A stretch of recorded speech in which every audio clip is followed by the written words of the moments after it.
প্রিয় দর্শক, মুন্সিগঞ্জের শ্রীপুর উপজেলা, যেখানে ঘটে গেছে এক অবিশ্বাস্য কাহিনী।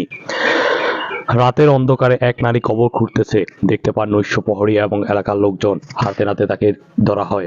চলুন ভিডিওটি দেখে আসি, তারপর মতামত জানাচ্ছি।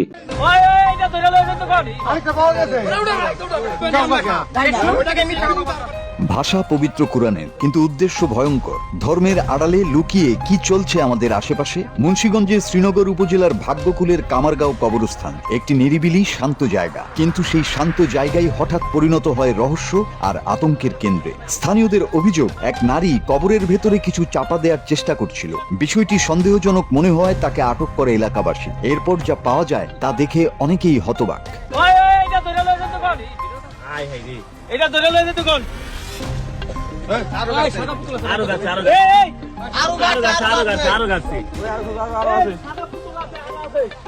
গভীর রাতে নিস্তব্ধ কবরস্থানে নিঃশব্দে ঢুকে পড়ে এক নারী, হাতে অদ্ভুত কিছু জিনিস। চারপাশে কেউ নেই ভেবে এগোচ্ছিল সে, কিন্তু দূর থেকে সবই নজরে রাখছিল নৈশ প্রহরী। তার সন্দেহ আরো ঘনীভূত হয় যখন নারীটি একটি কবরের পাশে এসে থামে। এরপর যা ঘটে তা ঘিরে তৈরি হয় রহস্য আর আতঙ্ক। হঠাৎ ওই নারী তড়িঘড়ি করে একটি কবরের মাটি খুঁড়তে শুরু করে এবং তার হাতে থাকা কিছু জিনিস মাটি চাপা দিতে থাকে। আর ঠিক তখনই নৈশ প্রহরী স্থানীয় কিছু লোককে নিয়ে ওই নারীকে হাতে নাতে ধরেন। তল্লাশি চালিয়ে মাটি চাপা দেওয়া পশুর চামড়ায় লেখা আরবি শব্দ, মানুষের চুল আর আলাদা করে আরবি এবং বাংলা বাক্য লেখা কিছু কাগজ উদ্ধার করেন। পুরো ঘটনাটি তৈরি করেছে এক রহস্যময় পরিস্থিতি। প্রশ্ন উঠেছে, এগুলো কি কোনো তন্ত্রমন্ত্র, নাকি কারো ক্ষতি করার উদ্দেশ্যে পরিকল্পিত কিছু? প্রেমের আগুন জ্বালাইয়া দাও।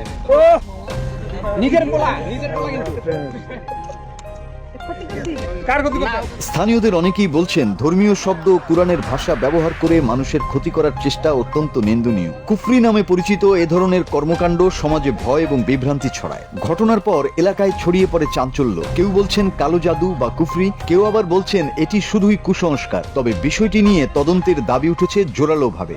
আপনি বাস্তব যেটা সেটা কথা বলে আর কোথায় কোথায় গাছে না না আগে এই বিষয় আমরা এটা খুলেন গাড়িটা খুলেন। কান্নারে বাংলা নাম লেখা দেখেন, পুরোটাই সব বাংলা লেখা, বাংলায় লেখা সব।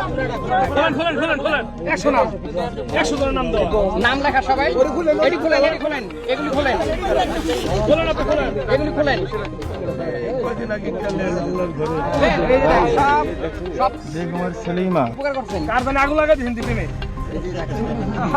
ধর্ম যেখানে শান্তি আর ন্যায়ের কথা বলে, সেখানে সেই ধর্মের পবিত্র ভাষাকে ব্যবহার করে যদি কেউ খারাপ উদ্দেশ্য হাসিল করতে চায়, তাহলে সেটি শুধু অপরাধী নয়, বরং ধর্মবিশ্বাসের সাথেও প্রতারণা। এখন প্রশ্ন একটাই, এটা কি সত্যিই কোনো অশুভ শক্তির খেলা, নাকি মানুষের তৈরি এক ভয়ঙ্কর মানসিকতা? প্রিয় দর্শক, তো বিস্তারিত ঘটনা আপনারা দেখতে পেলেন। আশা করি ভিডিওটি ভালো লেগেছে। ভিডিওটি ভালো লাগলে অবশ্যই আমাদের চ্যানেলটি সাবস্ক্রাইব করবেন এবং ভিডিওটিতে একটি লাইক করবেন। ধন্যবাদ সবাইকে। আসসালামু আলাইকুম।